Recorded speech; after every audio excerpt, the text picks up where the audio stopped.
Hey everybody, welcome to Swedenborg Live for March. We're so happy to have you here, and I'll be your host, Chelsea Odner, hosting tonight in for Curtis, and we are going to spend this hour answering your live viewer questions. And to do this together, I have a phenomenal panel, and so that includes Cara Dom.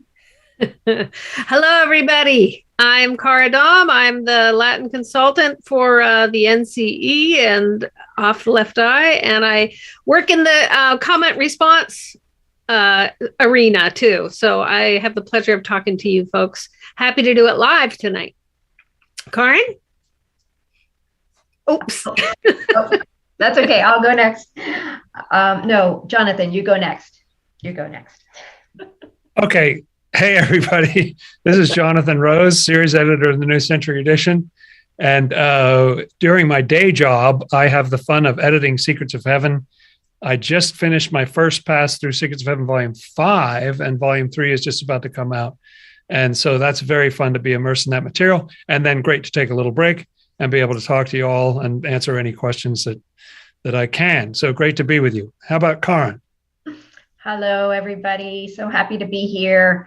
We're starting to see some little spring shoots coming up here in Illinois, but it's still pretty cold. But spring is on the way, and I'm excited to be here with you all, ready to talk some spiritual talk. Yes. And so in the Northeast here, yeah, we've got flowers coming up, but then all these snow squalls were coming to our area today. So that was pretty wild. And yes, we do this tricky thing where we introduce ourselves alphabetically, but that requires us to know the alphabet, which is hard to remember sometimes. But one of the other fun games that we play here on Swedenborg Live every month is we are raising money in support of the work that the Swedenborg Foundation does as a nonprofit. And then, so if we reach our goal, then we give you 15 minutes of extra games, of fun games where we get to embarrass ourselves, laugh a lot, have some fun. And to reach that tonight, we need to raise $167. And so you'll see the little thermometer going up over the course of the hour if you help us out. And we are doing $167 because it's inspired by this number from Heaven and Hell, which is, since angels have no notion of time, they have a different concept of eternity than we earthly people do. By eternity, angels perceive an infinite state, not an infinite time. So that's a phenomenal concept to contemplate. And here we are going to be in a shared state of mind for the next, hour, but who's thinking about time?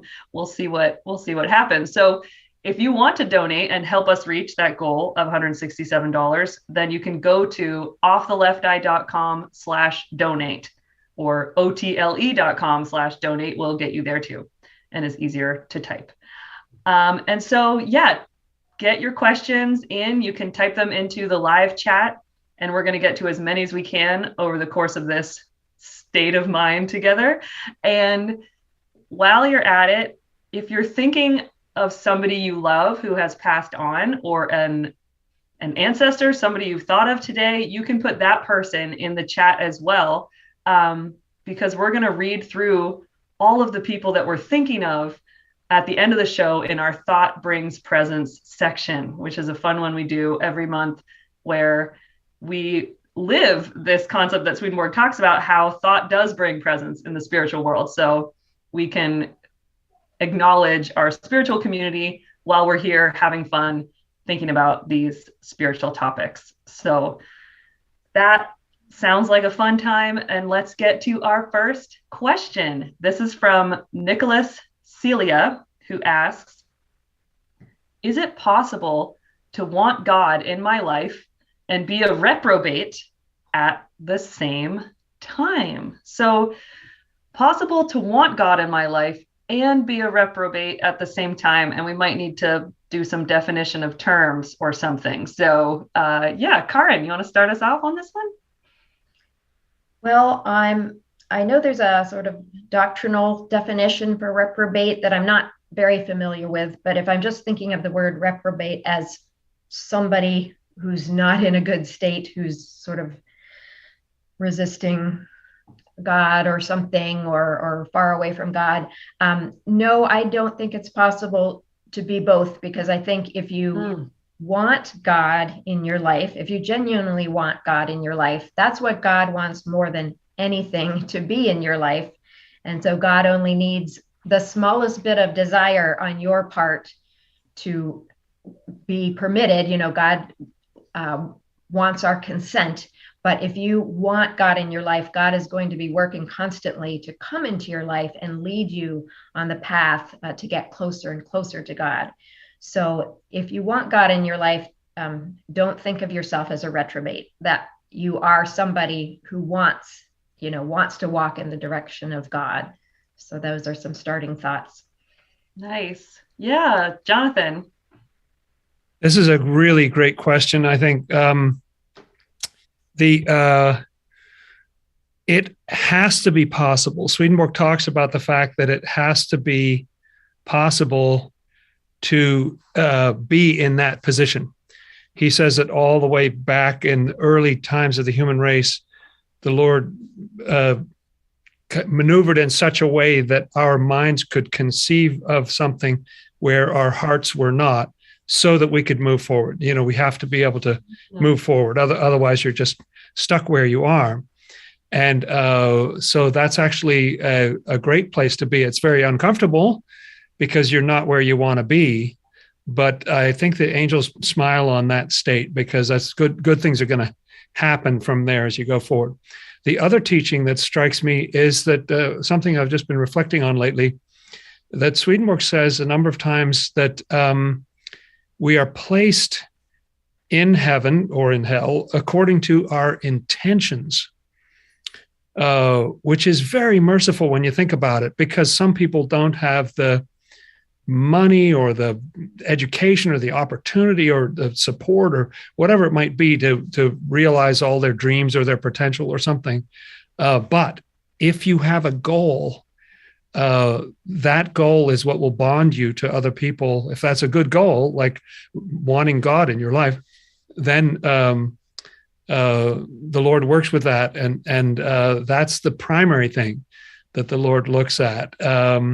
So reprobate status is not as important as that wanting part, if you see what I mean. That's a great question. Yeah. Thank you.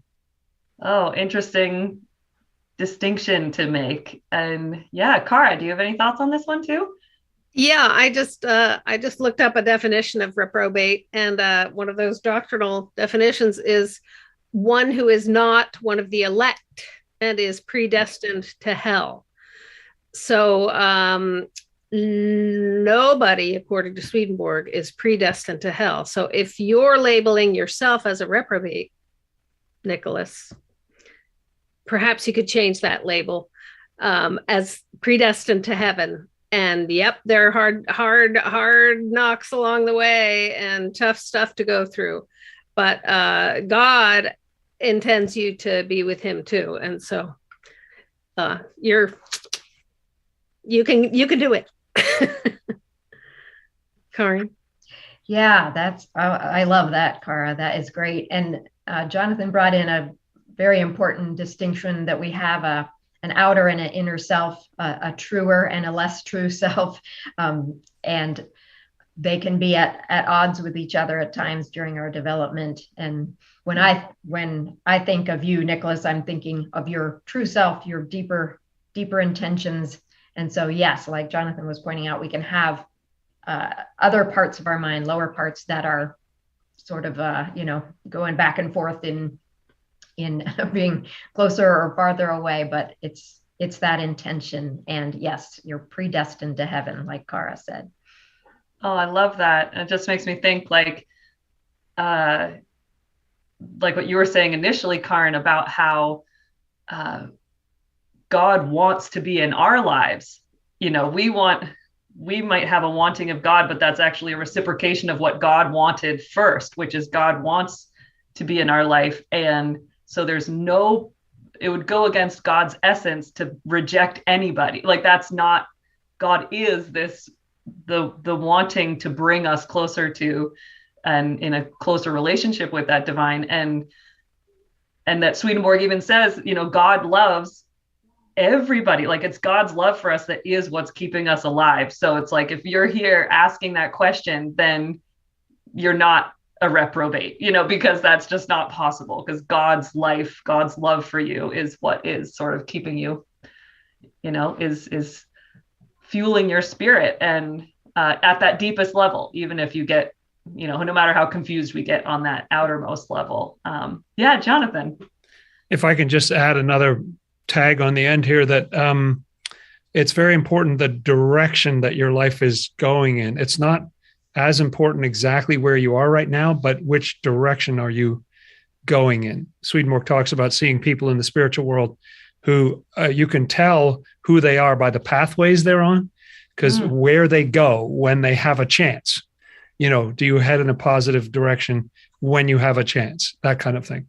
And so it doesn't matter where you start from. I mean, the whole idea of salvation is you start from not a very good place, but you're headed in the right direction. So thanks again for that great question. Yeah, it is a great question. And I can't help but think that it's just like us in this show, that we have this intention to reach $167 in this hour, but it's really okay if we don't. If it doesn't happen, it doesn't happen. That intention is still real, and we'll always have the games someday.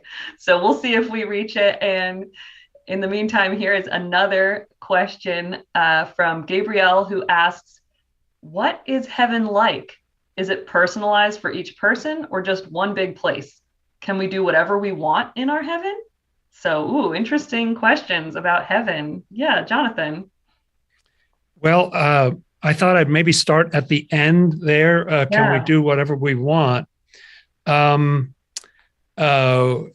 Yes, if what you want is good, which is a pretty big proviso. But there is a great freedom in heaven.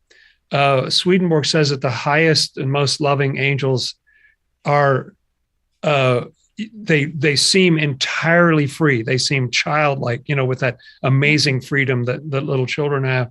I'll do this. Oh, now I'll do that.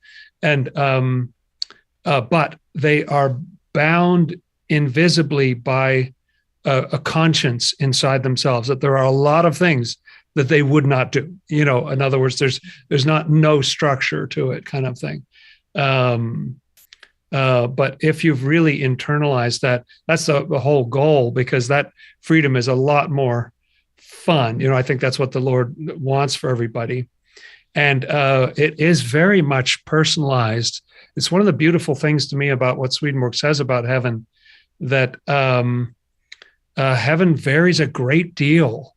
The look of these different heavens, the light there, the atmospheres are different, and so on. They're quite different environments. I think that's very fun and stimulating to think about. And it is personalized, because Swedenborg says that even down to every individual, you are a heaven in and of yourself, a little microcosm of heaven. And your heaven is not exactly the same as anybody else's, because it's made of what you love the most, the good that you most want to do, the thing that you have a passion for, and your unique understanding that you've built up during the course of your life, the wisdom that you've gained. And so it's fun that in a way there are as many heavens as there are angels. So it's very much personalized. And I'll leave it to others to talk about what it's like.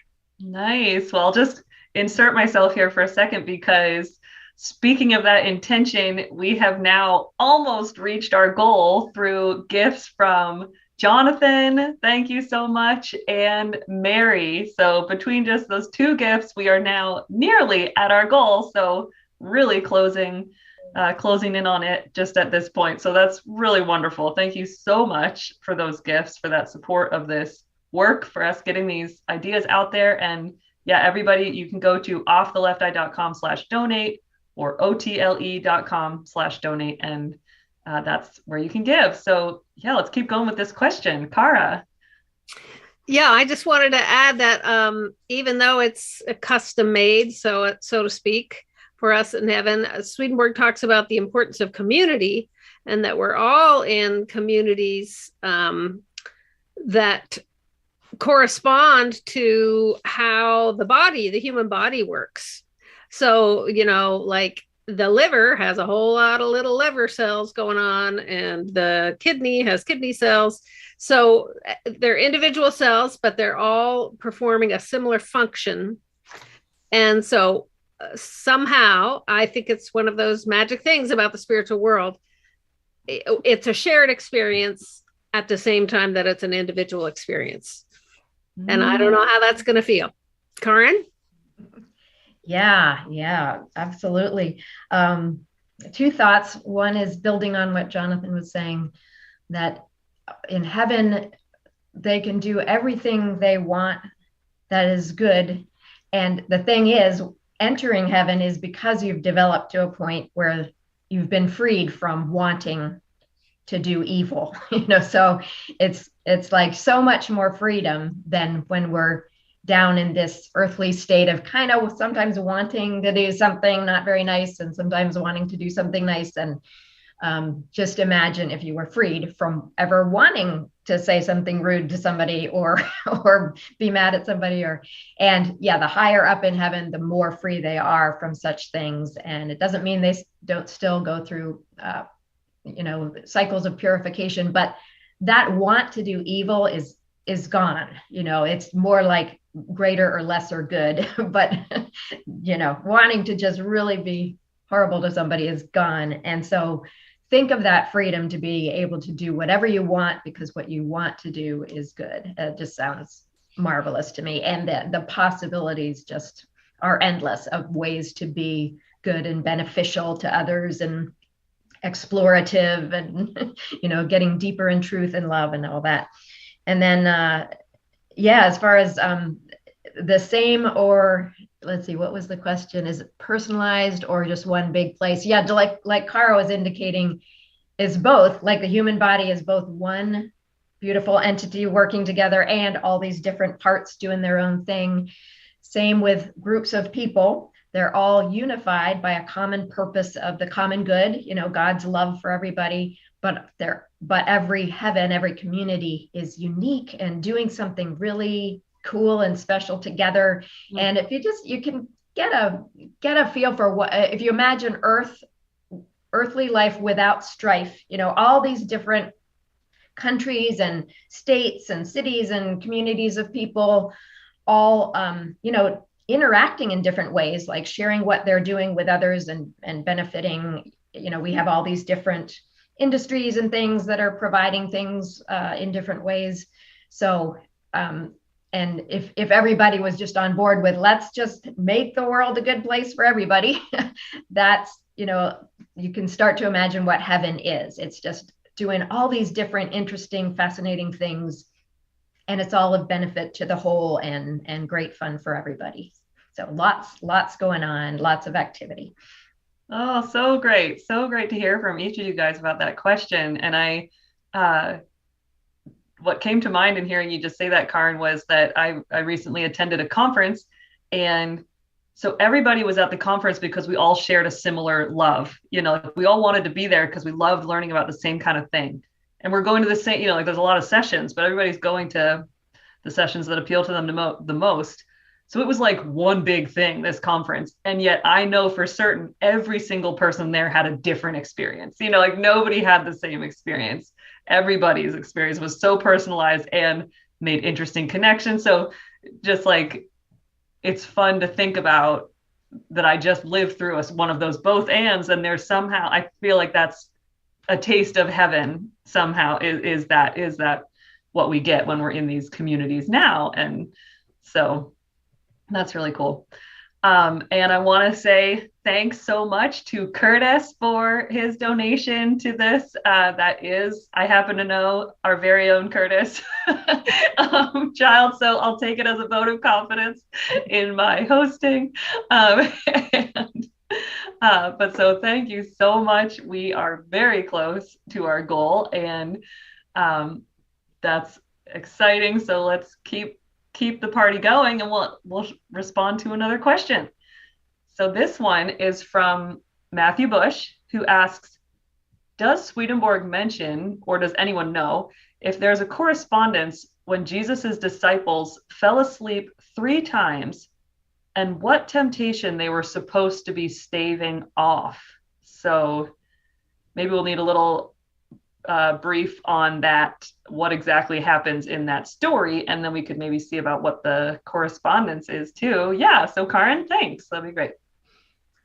Yeah, this is referring to when Jesus was in the Garden of Gethsemane shortly before he was about to be arrested. He knew he was about to be arrested, and that would set into motion the events that would lead to the crucifixion. And he took his disciples with him to the garden, and they kept falling asleep. He said, keep watch. I think, just like wait here for me, keep watch, sort of thing. And he would go and pray, and he was in agony. He knew what was coming, and he was it was the height of his temptations. And he would come back, and they had fallen asleep, and he would wake them up. And this happened 3 times. And he seems in the story to kind of gently be admonishing them, just sort of like, couldn't you stay awake? And I saw this question ahead of time, and I did a little poking around, and there's much of the New Testament that Swedenborg does not directly comment on, and that can be frustrating. So I couldn't find anything specifically about this, this event. But I do know that 3 times always indicates a completion of a cycle. Mm-hmm. And falling asleep just means falling asleep corresponds to just being unaware, or like ignorant, or in obscurity, as Swedenborg says in some translations, just unaware. And I wonder if it's just a picture really of how unaware they were of what Jesus was facing and going through, and how clueless they were about what was, what he was facing inside, even beyond what he was about to face outside. And of course, the disciples represent parts of ourselves, and how unaware we are of what the Lord is doing for us. And so it might just be a picture of our, our human limitations on really understanding what's going on and what the Lord is going through for us. So there's some beginning thoughts. Yeah, I like that explanation. And what it made me think about is the teaching that all of us, when we go through temptations, which doesn't primarily mean that we're tempted to eat the wrong thing or do the wrong thing, or so it can sometimes involve that, but it's more of a spiritual crisis or a trial of some kind. And Swedenborg says that when we go through them, they always have a point at which we're, I think of Swedenborg, I don't think uses this phrase, but where we're at the end of our rope, they say, like you've got so much rope and then you're at the end of your rope. And Swedenborg says they reach the limit of your power, and then you simply fall after that point. And what's very important about that point, you'd think, why would God have us go through that? But what's important is that when you fall, then the Lord picks you up.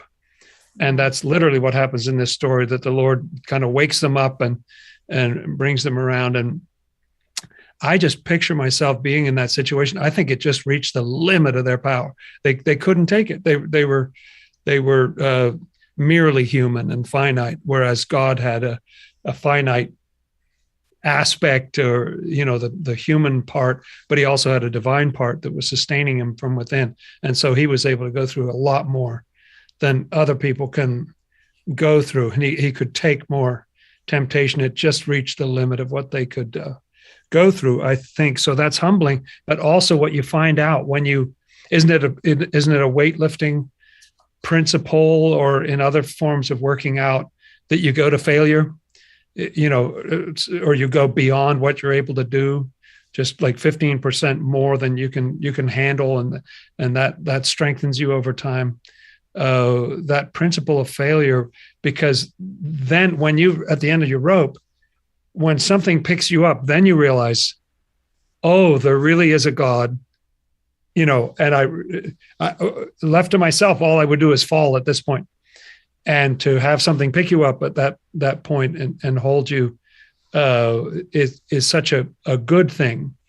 So I don't know if all of that is embodied in that story, but it seems to me an image, because those 3 disciples, if memory serves, who were with him, mean faith and the feeling of charity toward others, and then actual good works toward others. And even those human responses, which kind of cover all the bases, they break down at a certain point. We're weak and finite. And so I don't know if that helps, but that's what came to mind. That's really cool. It's really great to think about that. And it makes me wonder. I love wondering with our viewers and audience about what this means, and bringing in Swedenborg's perspective on it. It's one of those times where I feel like I have learned this. I mean, I think the Bible makes it plain, but maybe Swedenborg brings it up too. But this way that the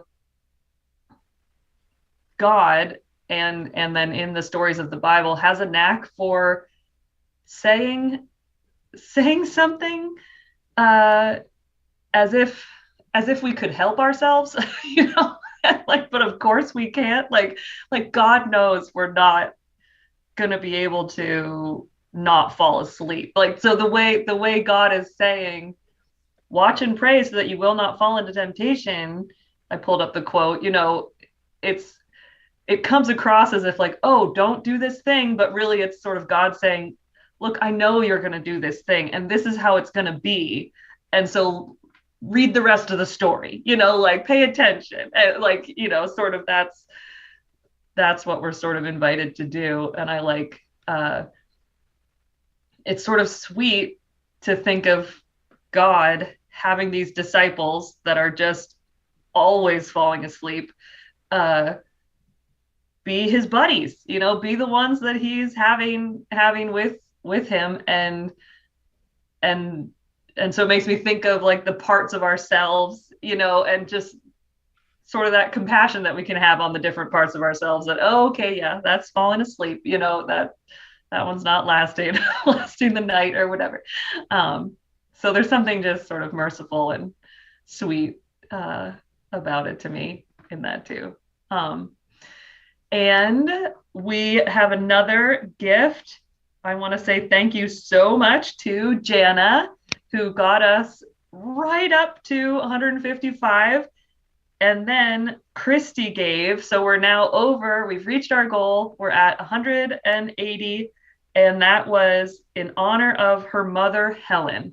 And she says, thank you. Yay. Thank you. Oh, and another one just came in. So thank you to Shelly.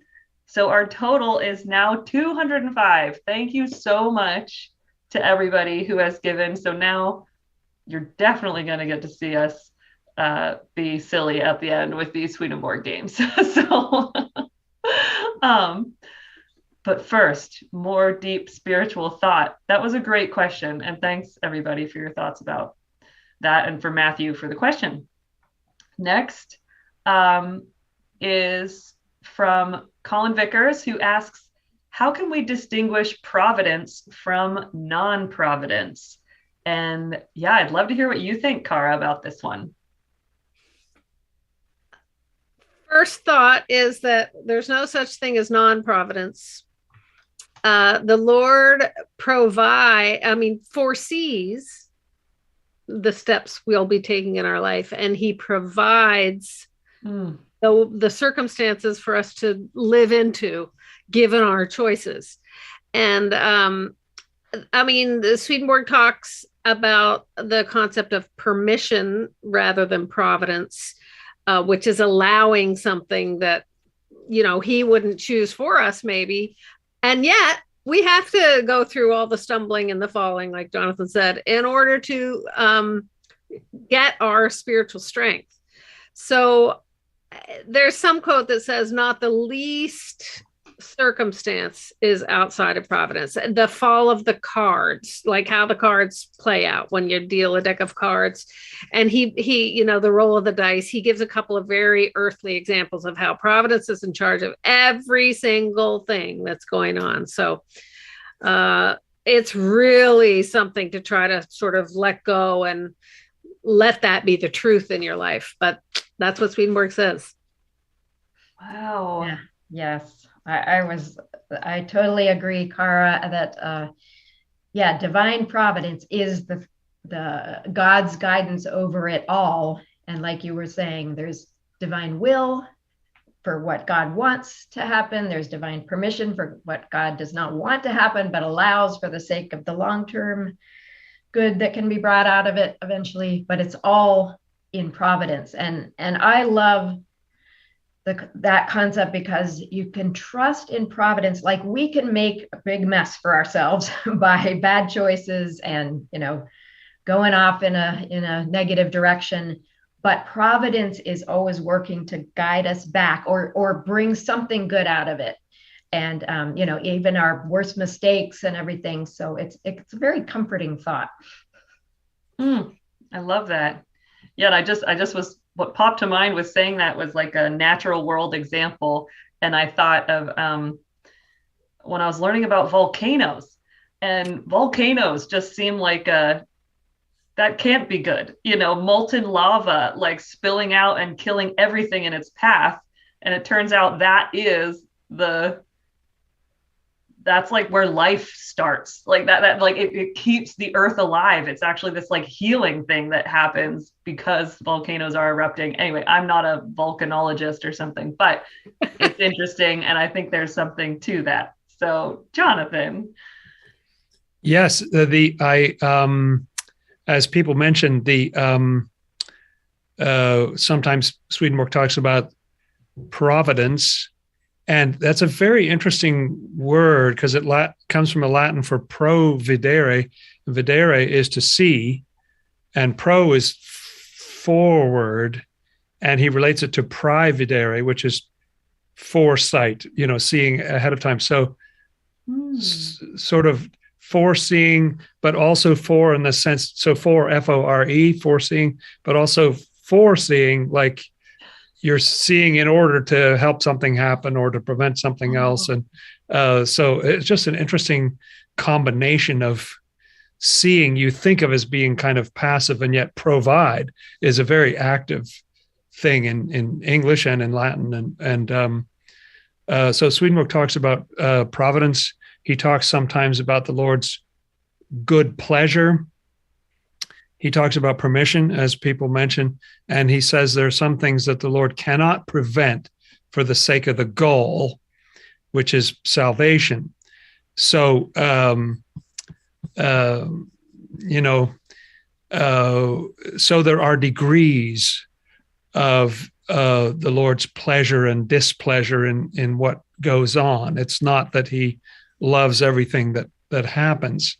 And the question about how we can distinguish between those levels, maybe my answer is kind of simplistic, but I think the things that fall under the heading of permission, or things that he cannot prevent for the sake of the goal, would be bad things. They're all the bad things. They're all the things that hurt, and all the things that do damage, and all the things that are awful. And so basically, that's how you can tell. It's still, I agree, within providence, but it's kind of the other side of it. That the Lord is not happy about it, but he puts up with it for the sake of the goal, the long-term goal of being able to help us move forward. A very interesting question.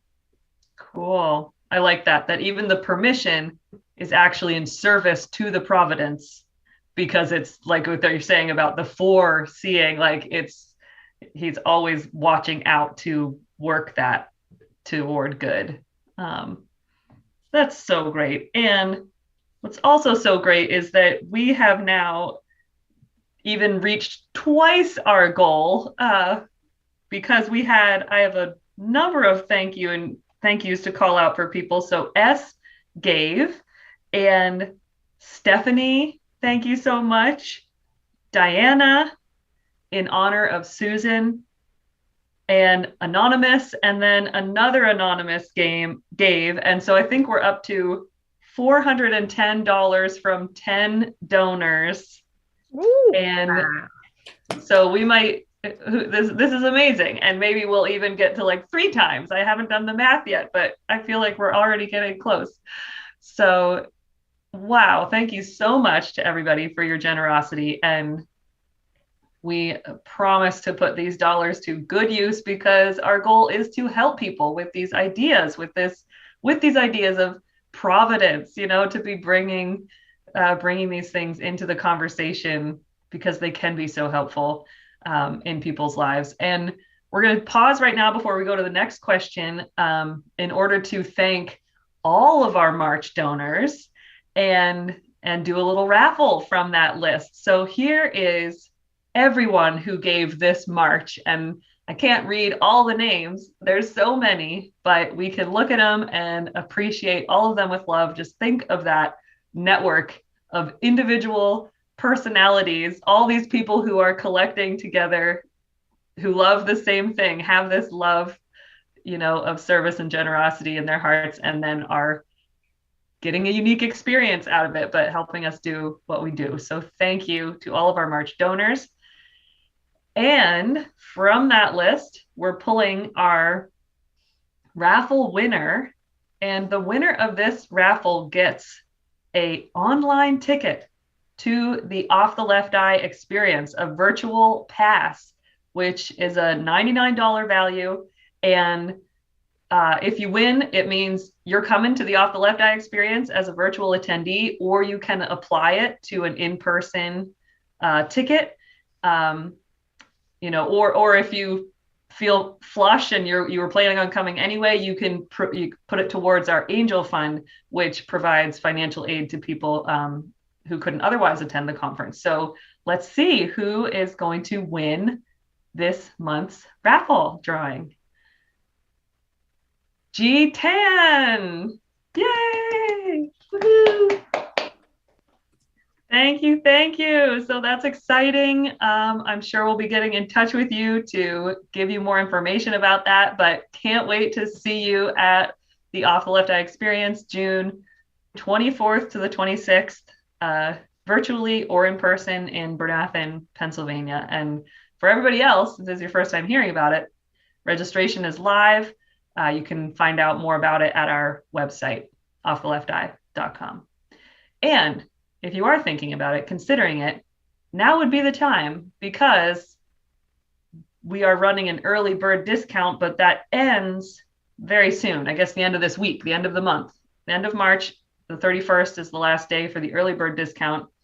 And so you can sign up or register. There's a link in the description directly to that registration. So as they say, the early bird gets the discount. So thank you so much. And so let's get to another question. This one is from Billy Naylor, who asks, does Swedenborg talk about thought being reality?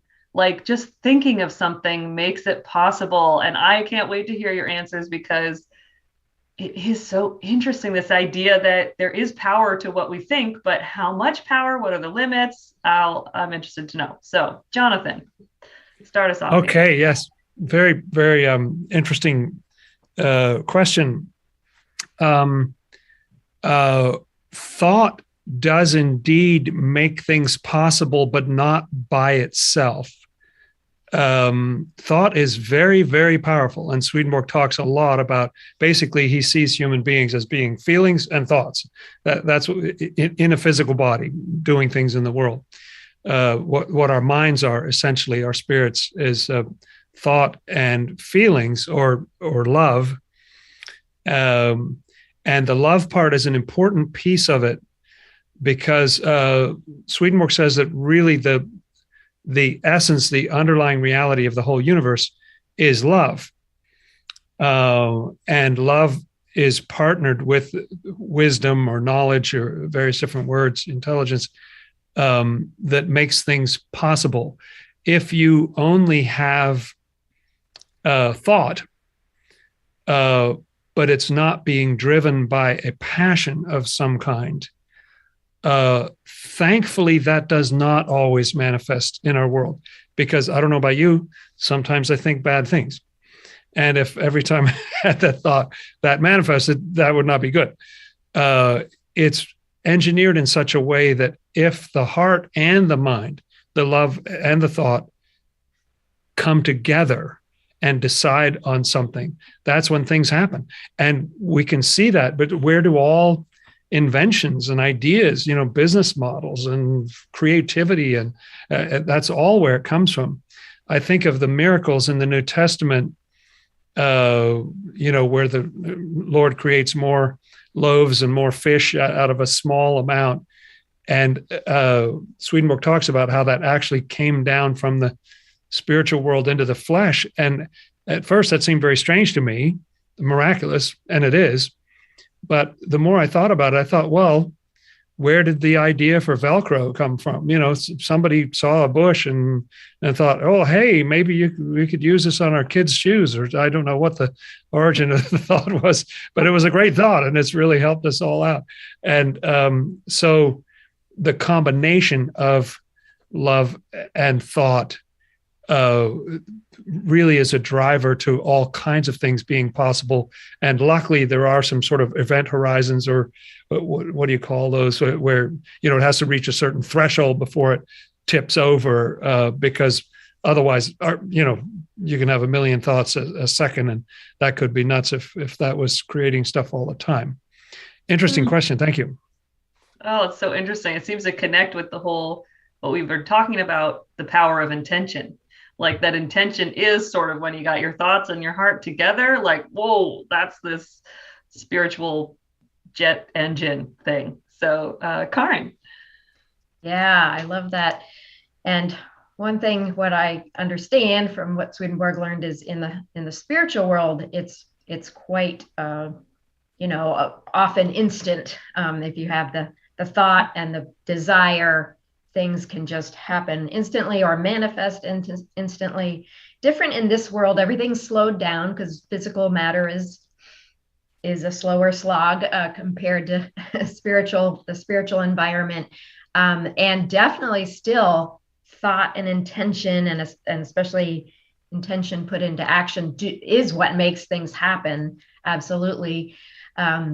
But that's kind of I think it can be frustrating. Like in this world, it can be, people can try a long time and have a lot of passion, and it seems to, not work out or whatever. And am I doing something wrong? Well, no, I think it just, as Jonathan was saying, like something has to be reached, and we never know. This is a good time to trust in providence. If you are working hard and you have a thought and you have intention, but it's not happening yet, just trust in providence. There might just be other things that need to happen, or the timing's not right, or whatever. So in this world, just take a burden off yourself that this world is more difficult in so many ways. But still, it's that, and maybe just sometimes when you have to try a long time, that's helping you to build your, build your desire more, or to find out how much you want it, or who knows what. But just know that there's not something wrong with you if you're thinking and you're has a passion, but it's not working out yet. Because some people have asked us, if I'm not find my soulmate, for instance, what's wrong with me? Am I doing some? No, it's just like the timing. Who knows what's going on? It's a long story, our lives. And so some things will happen in this life from our thought and intention and actions, and some things will finish and manifest in the next life. So that's some more thoughts. Nice. I love, it's interesting. I love what you're saying. And I just sort of spinning off of that a little bit with what you're talking about. I feel like and I know this is kind of getting a little bit away from the question, I guess, but it just is so interesting that I feel like part of the process is that we work with what we know, and we just maybe don't even know our deepest intentions, or like who we are. But God knows that. God can see our full self, and so it makes me think of that verse of like the word of God is living and active. It pierces, even dividing the soul. Like knowing, being able to piece apart. Oh, is this really your deepest intention, or like God can see when something we want maybe isn't what we really want, or knows that that's coming from some other thing that isn't as good. And a sort of principle that I use in playing with this whole like thought bringing reality, like how do we manifest things or make things possible through our thoughts and intentions, is it just came to me as like the Alpha and the Omega, meaning like God is the beginning and the end. And so if you hold God as the beginning and the end of your life, you start by wanting God's will, to be done. And that's sort of, you do that at the beginning. And then in the middle, you're like going like crazy, like, what do I want to do? I'm gonna, having that intention, like I want to do this or I want to do that like marrying of love and wisdom, because you've already set that intention of it being in service to God's will, but then you let it go with God being the end as well. Is like, okay, but whatever I'm trying, I know God's going to actually lead it to what's best for me and everybody. And so sort of holding that God is the beginning and end, the Alpha and the Omega, and us trying to do our own will is sort of us trying to get in alignment with God's will, and God will lead us. And so there is this exciting, fun work of thinking things into reality, and having that heart in it. But thankfully, God's like in charge all the way. So, great. Well, this next question, thank you, Billy, for that question. And this next one comes from Nancy Lindman, who asks, regarding being kind to the neighbor, I've recently had an intention to be kind and useful go sour, so I fled the scene. I'm left feeling confused, hurt, and cowardly. How to lovingly face such circumstances? And so thanks, Nancy, for telling us about that scenario. It can totally be hard to feel like you try one thing and it kind of blows up in your face, or whatever that experience was. And so, yeah, how to lovingly face such circumstances. Karadam, you want to start us off? I'll start off because it feels very familiar to me. And I don't have the answer, but I have some thoughts. Swedenborg talks about how the path of repentance and regeneration is built on our shunning evils as sins. And one of the Latin words he uses around that language of shunning is the Latin word fugio, which means to flee, to run away. So I am touched by the fact that you felt like, you were wanting to be good and helpful, and what was bubbling up maybe, but some hellish kind of anger or revenge or I don't know what. And so you're running away from expressing it. That good job. That's a great way. That's one way to deal with it. So lovingly face those circumstances in yourself, I would say, to just understand that it's extremely hard to come face to face with something that's going to bring those reactions up in you. And, just the trickiness of finding personal boundaries, healthy boundaries. And when you have to interact with in situations like that, or when you might be able to avoid is another word about shunning and fleeing and running away. So those are just some thoughts. There you are having a good intention, which we've talked about a couple of times already tonight. Good intentions are good things, and carrying through on them, there might be more than one answer about how you could do that. Yes, this is a very touching situation and very familiar, I think. And I think that effectively loving other humans is the most supremely challenging thing ever. Sometimes I think this is what's going to occupy us for eternity, is trying to get good at that, and improving, because it's the hardest thing in the world, isn't it? You approach it from and you bring everything you've got to the situation, and then it goes sour, and what was that? What just happened there? So what I've done in situations like that is to pray and reflect. There's no way around sort of nursing your wounds. I mean, there's no sort of medicine to me that just makes it feel wonderful, make it all go away. I think that does hurt. But the Lord is trying to bring good out of that hurt, as we've talked about before this evening. And I think, in a way, you ask how to lovingly face such circumstances. Something I love about what Swedenborg says is that love is always seeking wisdom. Wisdom is always seeking love. Knowledge is always seeking passion, and vice versa. And so it sounds to me just an armchair diagnosis, easy to do from where I am sitting over here. But it sounds like the love thing is okay there. The wisdom thing is where, like, that love, maybe going through a painful experience of trying to become wiser, trying to become deeper about how to love effectively. I can't count the number of times that I've gone into situations feeling like I have a good heart or whatever, and that's like a mousetrap or something. Like, no, that's not what I was trying to do, or being completely misunderstood, or seeing something in myself, that another agenda, or whatever.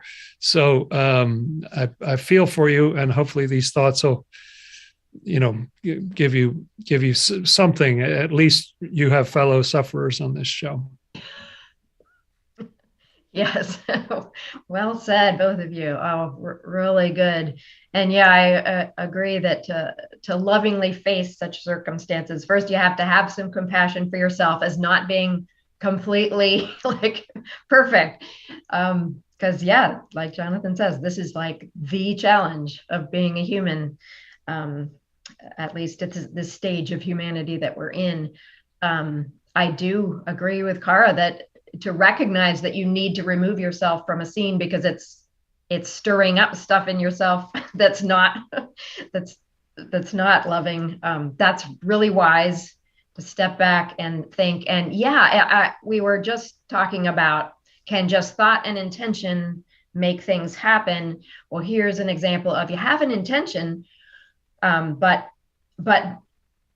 through an experience like that, you are learning, like, okay, what tools do I need? Like, you might want to start a business or blah, blah, blah, and you have to learn what you need, what tools and skills you need. And so here's a situation where you were learning something about, like, whoa, okay, I need some tools, I need some skills. That was a situation I was unable to handle. And, that happens all the time.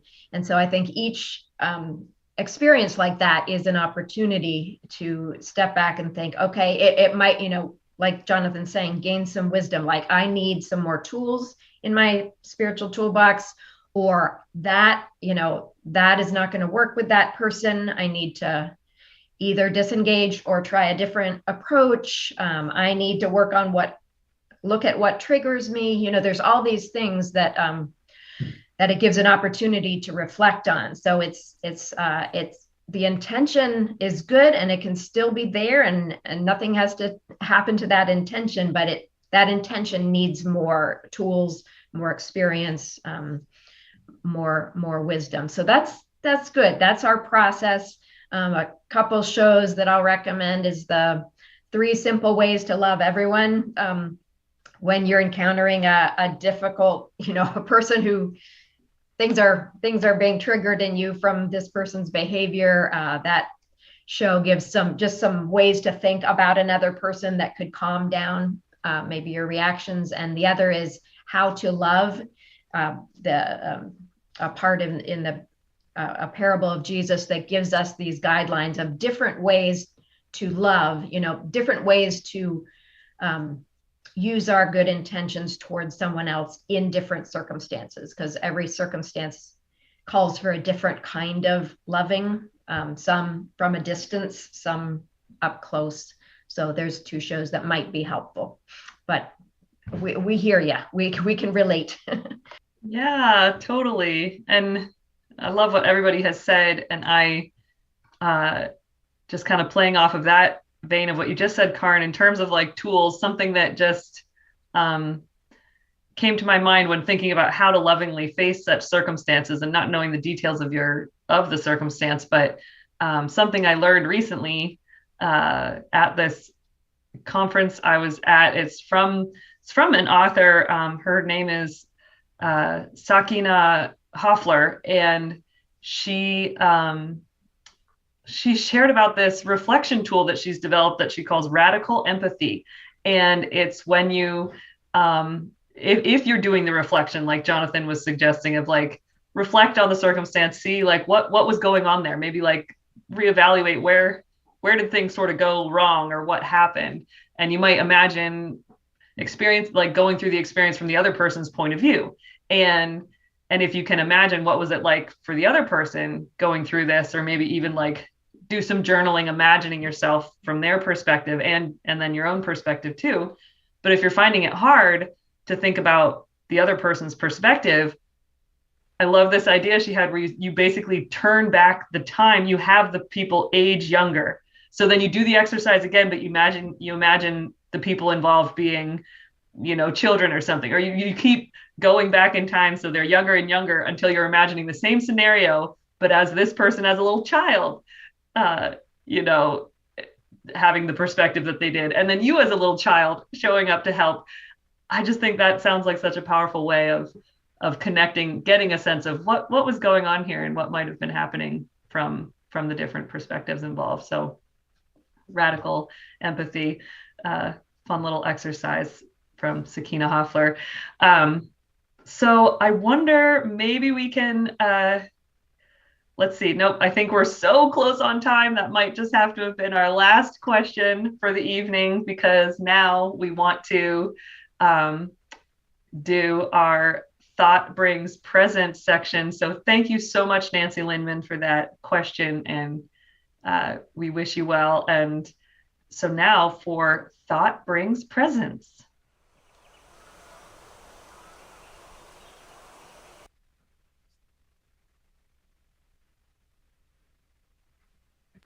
Sorry, I was muted. This is a time where we're just spending a few minutes thinking about people we love who have gone on to the afterlife, and that they are still with us. When we think about them, they come near. So starting with a quote first to get us into this frame of mind from Heaven and Hell 445. We are not people because of our bodies, but because of our spirits. After all, it is the spirit within us that thinks, and thought and affection together make us the people we are. We can see then that when we die, we simply move from one world into another. So it is just a transition of our true selves. And so here are some people that members of our audience are thinking about today.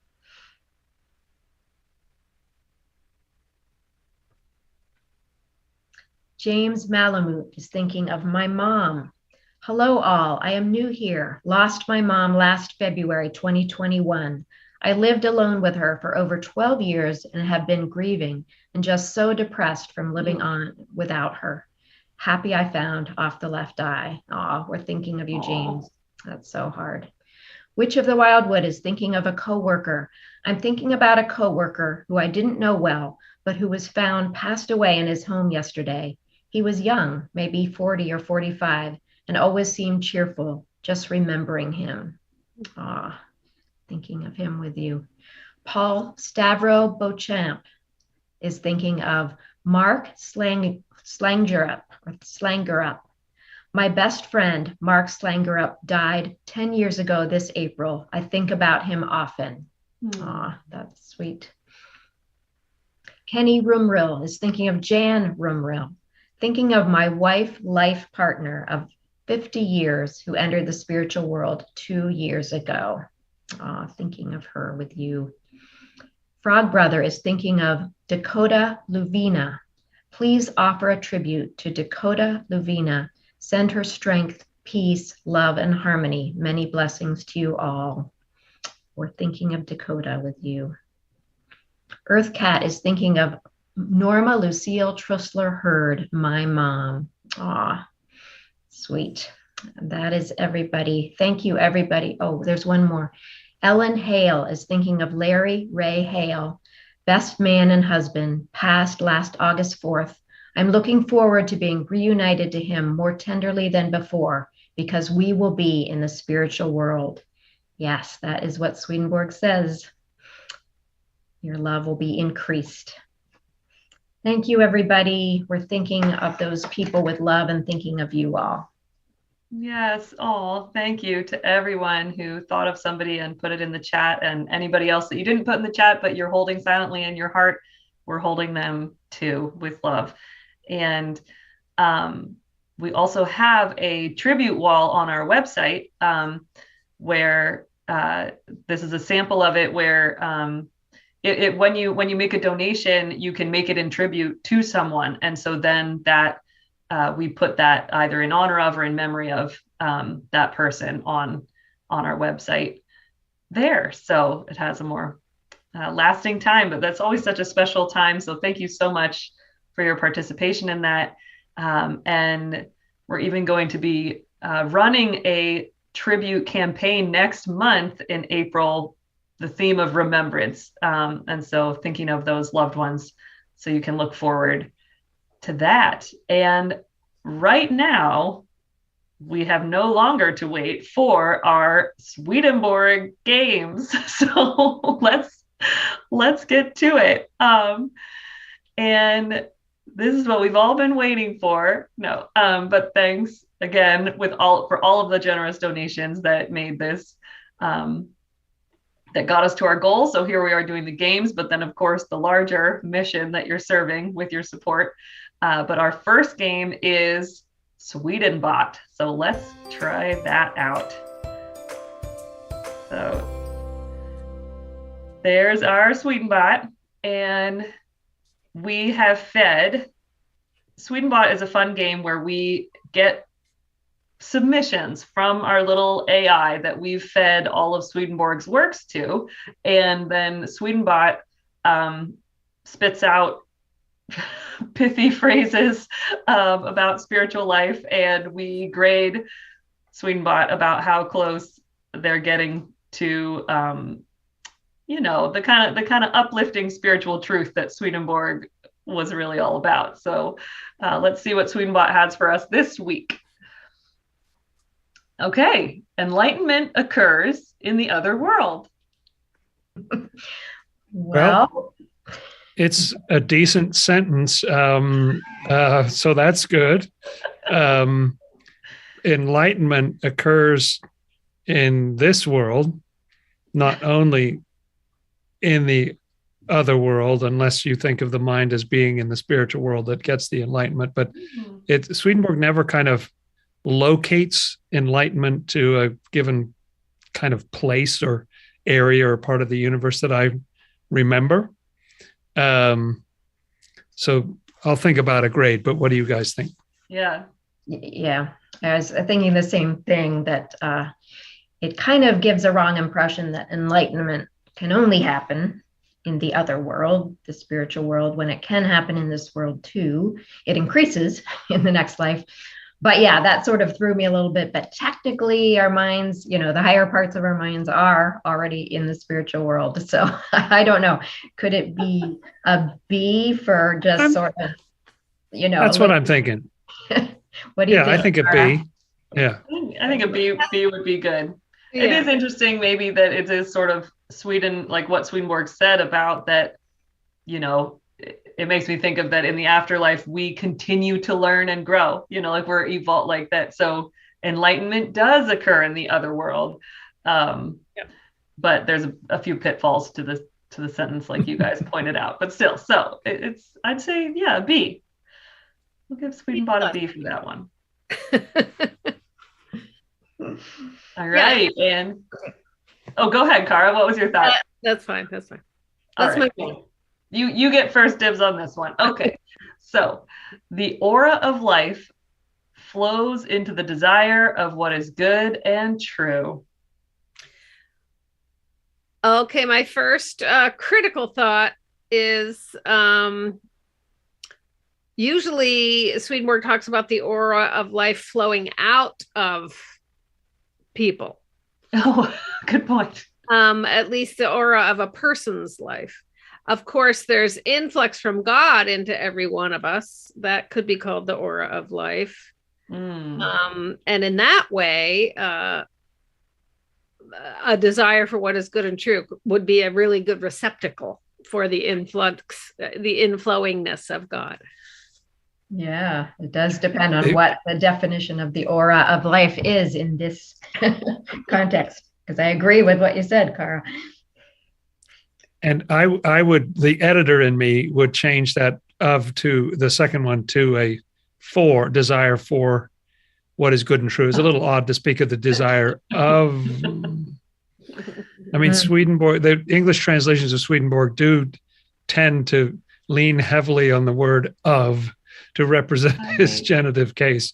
But I'm sort of leaning toward a B. What do you guys think? It's not horrible. It's not misleading. It's almost exactly like it's a spell, like it at first blush, it makes you think, yes, exactly. And then when you get into those particulars, like, wait, who's desiring here? Goodness and truth is what's doing the desiring, because it's the desire of these things. And what's the aura of life? I don't know. Yeah. So I'm good with a B. What do you guys think? Yeah. All right. B, pretty good. This is a good week for Swedenbot. Let's see what the next one is. People who are in the spiritual world have an angelic spirit inside a person. Grammatical issues right off the bat. It's not something Swedenborg would ever say. Yeah, I mean, it's a little more absurd, and oddly mechanical or something. But people who are in the spiritual world are an angelic spirit that used to be inside a person on earth. Ooh, yeah. Nice edit. So yeah, right. See, this, Swedenbot is great. He just needs a good editor. That's all it is. Maybe is a C too generous? I mean, there's a little bit of a C. I think a C is good. A B would be too generous for this one. So yeah. I was wondering if it was a C or a D, but C, I like. I gotta say, I mean, Cara's edit convinced me. I was having, but like when she just changed those little connector points, I was like, whoa. Editor supreme. Yeah, so you're winning this week, Swedenbot, thanks to Cara Dom. So okay, well, that's our Swedenbot. See you next time, Swedenbot. You got a month to keep working. And our next game is a fabulous, I was going to say multiple choice, but it's kind of like a Wheel of Fortune style game called Guess That Swedenborg Phrase. Guess That Swedenborg Phrase! Woohoo! All right. Fancy. Yeah, we are ready to play this game, and our panelists are going to take turns guessing letters. There's 5 points for every correct consonant, 1 point for every correct vowel. If you guess an incorrect letter, those points are subtracted. And if you guess the whole phrase correctly, you get 20 points. If you guess it incorrectly, you're out of the game.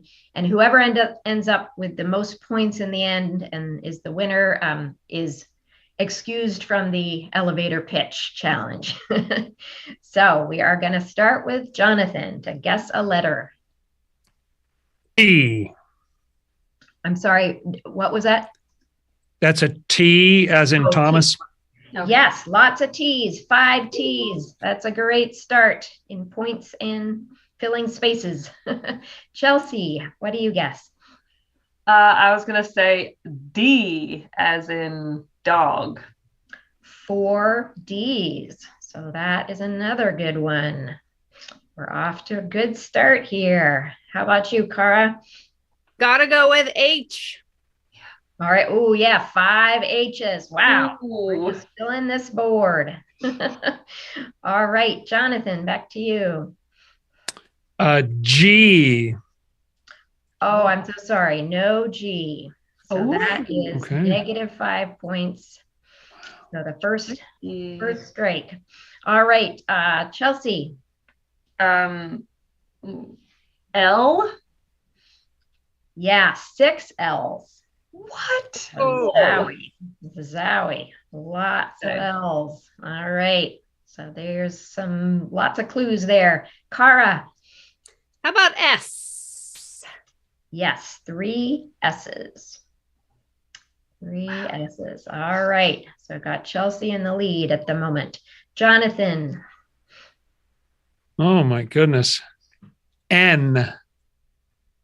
Yes, 2 N's. 2 N's. Oh. So maybe one word getting a little bit more clear there. Chelsea. Okay. W. Yep, 3 W's. Mm. Oh, wow. All right. Okay, Cara. I. There are 4 I's. Get some vowels in here. That always helps. It's sort of an odd one this time. Mhm. Jonathan. Oh my goodness. Oh. Okay. Well, A. Yes, 4 A's for sure. That helps. Okay. All right. Oh, Chelsea. man. Okay. Chelsea. I'm going to risk my life here and try to guess what it says. I guess, do I get a guess if I guess a letter too? I guess, or should I just guess what I think it says? Oh, Or do I gosh. have to use my turn to guess the answer? No, I can't remember. Or do I get to guess? I get to guess a letter and then I get to try to guess the answer, I right?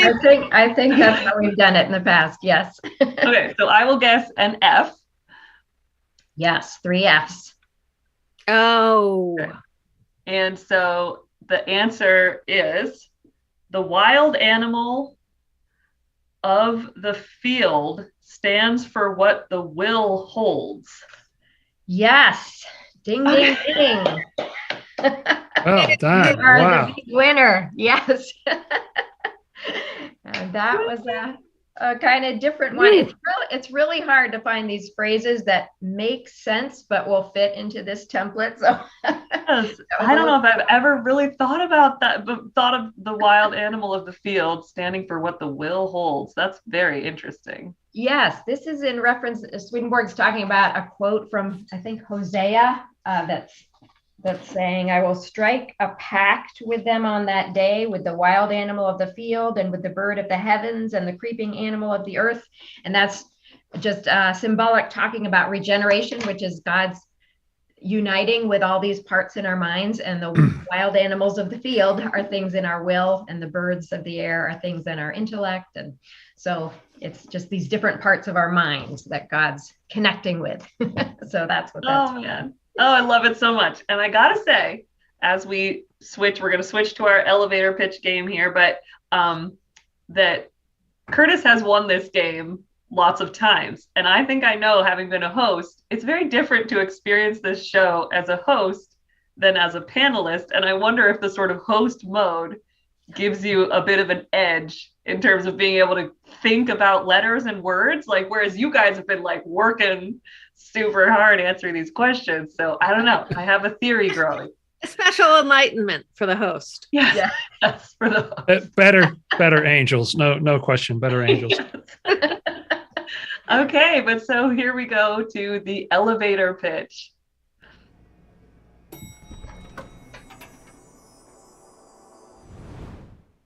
Beautiful. So fun. And so I am not on this wheel. So now the magical wheel of the elevator pitch is going to spin, and one person is going to have 1 minute to convince one person in a small elevator about the truth of this topic. See who it is. Ooh, Jonathan and the law of attraction. We've been talking about intentions and all that thought bringing reality. What's it going to be? So we step into an elevator, and lo and behold, there is the series editor of the New Century Edition. All right. Okay, so the law of attraction. This is an interesting phrase. It's not. Have I started my time? I think now you're starting. There we go. Okay, good. Okay. The elevator wasn't moving. So the law of attraction is not specifically something that Swedenborg talks about. It's a thing that other authors talk about. But I think he would agree with the idea that love attracts people together. I really like the idea, like in the 12 steps, you have this idea that it's not promotion, it's attraction, you know? And when I think about Jesus's ministry, he attracted, I think it's just an extremely magnetically attractive person. And so crowds would just gather to listen to him. Nobody ever spoke like this. So I think there's something wonderful about the attractiveness of love. What is more attractive than somebody who is expressing love toward you and wise thoughts? So those are my thoughts for tonight. Ooh, ding, ding, ding, ding. That's great. I don't want to leave this elevator. It's too good. Yeah. Love is the attracting force. Absolutely. What you love, what you care about, that's what brings people together. Right. And like the divine is that the ultimate attraction of that love and wisdom together. So the more we align with that, the more we're in the flow. Yes. That's great. Wow. So thank you to all of you for watching. I hope you've enjoyed our games. I hope you have enjoyed your time with us. We are so grateful. So we have 10 donors and have raised $410. That is going to support our work. And it gets me very excited every time we're here month after month, getting to share in these ideas and have these spiritual conversations. So thank you also to each of our panelists. So fun to be with you. I noticed that we had viewers tonight next door to where we're broadcasting from Washington State to Florida, from Nepal and Hawaii. So it is so awesome to be part of this huge worldwide community. Thanks for being here with us. It's a great blessing to be with everybody. Being on this show just always makes me happy and lifts me up. And I really feel the support, the financial support is meaningful. The love, the interesting ideas, the sharing of loss, painful experiences, good experiences. It's very rich to be part of this community and very helpful while the world is going through some difficult stuff, especially. So sending love to you all. Totally agree with everything that's been said. Resonate with everything Cara and Jonathan said. Just full of gratitude for you all. And it's a blessing to share this time with you. So thank you. Yes. And I fourth everything everybody has said. And I loved hearing you, Cara, say where everybody's from, to just think of this global network of people who are turning our hearts towards love and wisdom to be able to help the world and we know that's gonna make an impact. So our love goes out to everybody who is suffering or feels separate from that love, and we can hold each other up spiritually. So thanks so much for being here, and we look forward to next month. Bye, everybody.